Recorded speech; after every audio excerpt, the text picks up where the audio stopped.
মাঝি ভাই, মাঝি ভাই, আমাকে একটু ওপারে নিয়ে যাও না।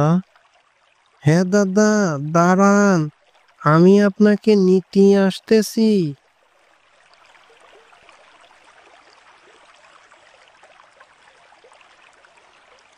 নৌকাটা কিনারে ভিড়তেই মাঝির নৌকায় উঠে পড়লাম। নৌকাটা হেলে দুলে চলতে শুরু করলো। বাতাস বয়ে চলেছে অবিরাম। নদীর বাতাস অনেকদিন পর গায়ে লাগলো। আমি আগে এই গ্রামেই থাকতাম, অনেকদিন হলো শহরে গিয়েছি। আজ অনেক দিন পর বাড়ি ফিরছি। তবে বাড়িটা আমার নিজেরও নয়, আমার মামার বাড়ি। আমি ছোটবেলা থেকেই মামার কাছেই বড় হয়েছি। কতদিন পর আসছে এই গ্রামে, খুব অন্যরকম লাগছে সবকিছু। ভাইজান, এই গ্রামে নতুন নাকি?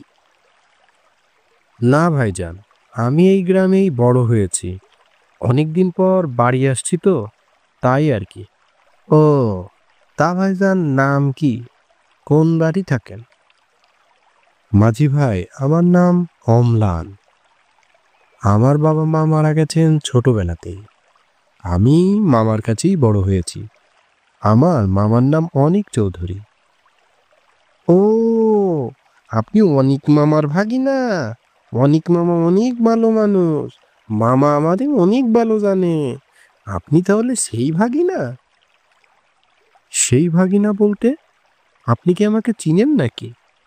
চিনি বলতে আপনাকে তো আগে কখনো দেখিনি, তবে আপনার অনেক গল্প শুনেছি। আপনি নাকি অনেক ভালো মনের মানুষ। অনিক মামাকে ওই একবার জিনির হাত থেকে বাঁচিয়েছিলেন, তাই না?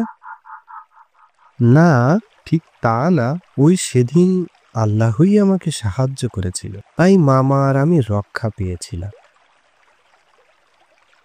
তা অম্লান ভাই, আপনার মামার কাছে গল্পটা অনেক শুনতে চেয়েছি, কিন্তু তিনি বলেননি। বলতো এই কথা বললি নাকি আপনার ক্ষতি হবে, তাই আর কখনো জোরও করিনি। যদি বলা যায়, আমাকে কি একটু বলবেন সেদিন কি হয়েছিল? মামা আমাকে অনেক করেই বলে দিয়েছে এই কথা যেন আমি কাউকে না বলি। সেদিনের পর আর থাকাও হয়নি এই গ্রামে, আর কেউ কখনো জানতেও চায়নি। ভাইজান, বললেন না তো, আমাদের পূবের পার জাতি কিন্তু এখনো ঘন্টাখানিক লাগবে। সন্ধ্যা তো নামতে বসিছে, গল্পটা না হয় শুনতে শুনতেই আমরা চলে যেতাম। ঠিক আছে। আগে কখনো তো কাউকে বলি নাই, কেউ জানতেও অবশ্য চাইনি। তবে মামা আমাকে একবার বলে দিয়েছিল এই কথা আমি যেন কাউকে না বলি। তবে অনিক মামা আপনাকে যখন এত কাছের মানুষ ভাবে, আপনাকে তখন বলাই যায়। হে অম্লান ভাই, বলেন বলেন, শুনি তাহলে। বলছি ভাই, বলছি। আমার বয়স তখন 16 বছর। আমি সবে মাত্র ম্যাট্রিক পরীক্ষাই দিয়েছি। হঠাৎ একদিন মামা আমাকে বলল,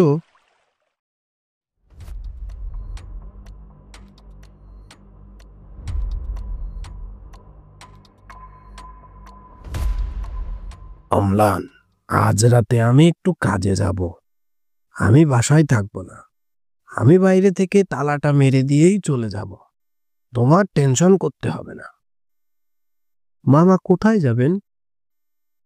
এই আমাদের পূবের নদীর ঘাটে যাব। কিছুদিন ধরে ওখানে নাকি একটা জিন দেখেছে কয়েকজন। এক অল্প বয়সী ছেলেকে মেরেও ফেলেছে। এখন যাই, একটু নিজ চোখে দেখে আসি ঘটনাটা কি আসলে। মামা, আপনি কিন্তু আমাকে কথা দিয়েছিলেন আমার পরীক্ষার পরে আমাকে আপনি সাথে করে নিয়ে যাবেন। আজ আমাকে সাথে নিয়ে যেতেই হবে। অম্লান, আজ না, আমি আগে দেখে আসি, তারপর একদিন তোমাকে নিয়ে যাব। না মামা, আমাকে আজ নিয়ে যেতেই হবে। আমি মামাকে সাথে করে নিয়ে যাওয়ার জন্য বারবার অনুরোধ করতে থাকি। না মামা, তোমার যাওয়ার দরকার নেই, তুমি আর একটু বড় হও, দয়া করে আজই আমাকে নিয়ে চলুন না। না মামা, আজ না, পরে আর একদিন নিয়ে যাব। একটু পরে মামা আমার কথায় রাজি হয়ে যান। ঠিক আছে মামা, আজ তাহলে তুমি আমার সাথেই যেও। এরপর আমরা ঠিক রাত 11:15টার দিকে বাসা থেকে দুজন বের হই পুবের নদীর ঘাটের উদ্দেশ্যে। যাওয়ার সময় আমার হাতে একটা মশাল জ্বালিয়ে নেই এবং মামা একটা বোতল সঙ্গে রাখেন।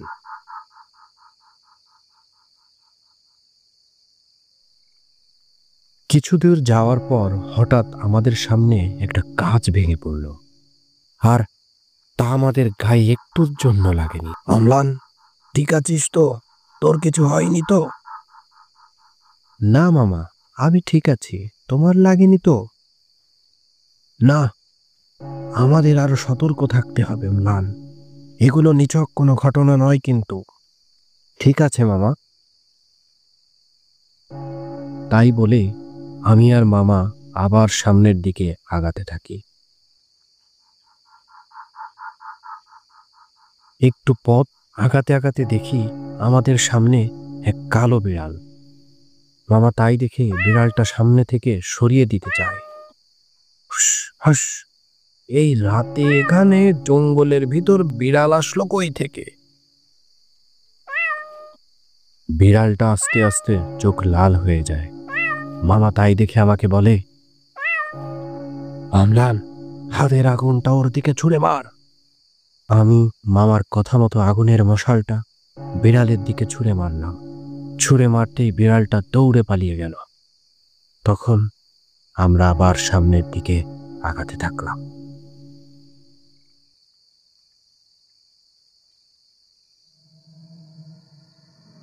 তারপর আমরা সেই পুবের নদীর ঘাটের কাছে গিয়ে পৌঁছালাম। পৌঁছাতেই মামা একটা বোতল বের করলেন এবং সে আরবিতে দোয়া পড়তে থাকলো। বিসমিল্লাহির রহমানির রহিম। কুল আউযু বিরাব্বিন নাস, মালিকিন নাস, ইলাহিন নাস, মিন শাররিল ওয়াসওয়াসিল খান্নাস, আল্লাযী ইউসওয়িসু ফী সুদুরিন নাস, মিনাল জিন্নাতি ওয়ান নাস। একটু পরে আমি দেখলাম আশেপাশে অনেক জোরে বাতাস শুরু হয়ে গেল। মামা আরো জোরে দোয়া পড়তে থাকলো। বিসমিল্লাহির রহমানির রহিম।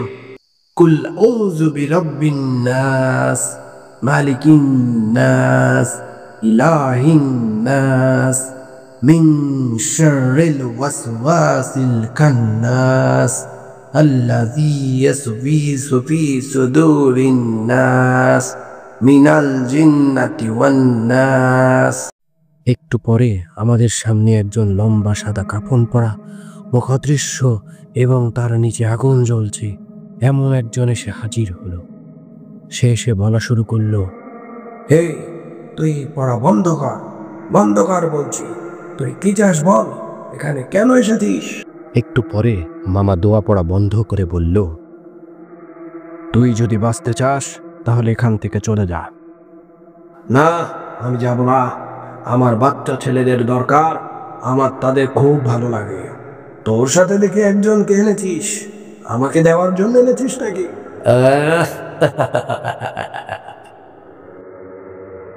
আমি থাকতে তুই আমার ভাগ্নেকে কিছুই করতে পারবি না। তাহলে তো তোকে আগেই শেষ করতে হবে। তখন জিনটা মামাকে উঁচু করে জোরে মাটিতে ফেলে দিল। আমি তখন মামাকে জোরে জোরে ডাকতে থাকলাম, মামা, মামা, মামা, মামা, এই বাবা, শুনতে পাচ্ছ আমার কথা? তখন আমি বোতলটা মাথা থেকে করিয়ে নিলাম এবং মামার শিখানো দোয়া জোরে জোরে পড়তে থাকলাম। বিসমিল্লাহির রহমানির রহিম। ওয়াজআলনা মিন বাইনা আইদিহিম সাদ্দাও ওয়া মিন খালফিহিম সাদ্দাও ফাআকশাইনাহুম ফাহুম লা ইউবসিরুন। বিসমিল্লাহির রহমানির রহিম। وجعلنا من بين أيديهم سدا ومن خلفهم سدا فأغشيناهم فهم لا يبصرون। আমি দোয়াটা পড়েই বোতলে ফু দিতে থাকলাম। আমি দোয়া পড়ে বোতলে ফু দিতেই জিন বাধ্য হলো এই বোতলে ঢুকতে। তারপর সে চিল্লাতে চিল্লাতেই বোতলের ভিতর ঢুকে যায়। তুই আমাকে ধরতে পারবি না, আমাকে আমাকে এই বোতলের মধ্যে বন্ধ করছিস, আমি তোকে দেখে নেব, আমি এর শেষ দেখে ছাড়ব। তারপর আমি বোতলে মুখ আটকে দিলাম। আটকানোর পর আমি মামাকে ডাকতে থাকলাম। মামা আস্তে আস্তে নড়তে থাকলো এবং উঠে দাঁড়ালো।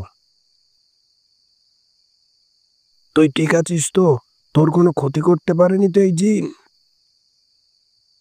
না মামা, তোমার শিখানো দোয়াটা পড়েই তো আমি 3 বার ফু দিলাম এই বোতলে।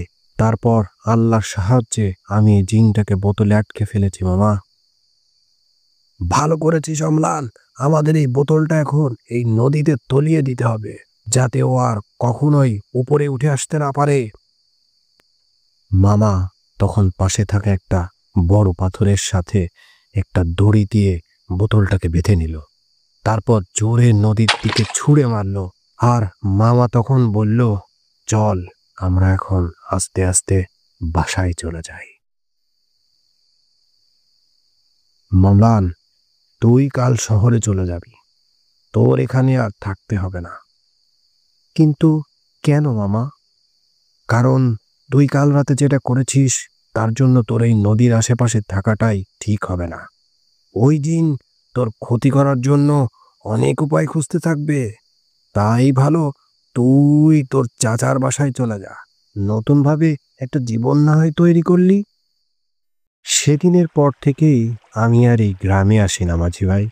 আর আমি যে আজ আসবো এটাও মামাকে জানাইনি। আমি ভেবেছি মামাকে যে চমকে দিব। আমলান ভাই, আপনি তো দেখি একজন ভীষণ সাহসী লোক। কি যে বলো না মাঝি ভাই, আমরা আর কত দূর আসছি মাঝি ভাই? আমরাই পুবের ঘাটের কাছেই এসে গেছি। তখন হঠাৎ করে অনেক জোরে বাতাস শুরু হতে লাগলো। আমি আর মাঝি ভাই খুব অবাক হয়ে যাই। নৌকাও সেই ওঠানামা করতে লাগলো।